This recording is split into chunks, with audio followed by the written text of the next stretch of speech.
Well, the American people have witnessed what is the greatest failure of any presidential administration in the history of our country. And here are the facts. 210,000 dead people in our country in just the last several months. Over 7 million people who have contracted this disease. 1 in 5 businesses closed. We're looking at frontline workers who have been treated like sacrificial workers.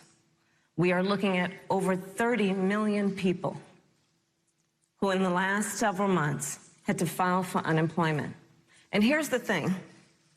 On January 28th, the Vice President and the President were informed about the nature of this pandemic. They were informed that it's lethal in consequence, that it is airborne, that it will affect young people, and that it would be contracted because it is airborne.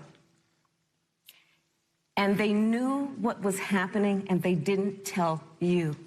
Can you imagine if you knew on January 28th, as opposed to March 13th, what they knew, what you might have done to prepare? They knew and they covered it up. The president said it was a hoax. They minimized the seriousness of it. The president said, you're on one side of his ledger if you wear a mask, you're on the other side of his ledger if you don't. And in spite of all of that, today they still don't have a plan. They still don't have a plan. Well, Joe Biden does. And our plan is about what we need to do around a national strategy for contact tracing, for testing, for administration of the vaccine, and making sure that it will be free for all. That is the plan that Joe Biden has and that I have, knowing that we have to get a hold of what has been going on, and we need to save our country.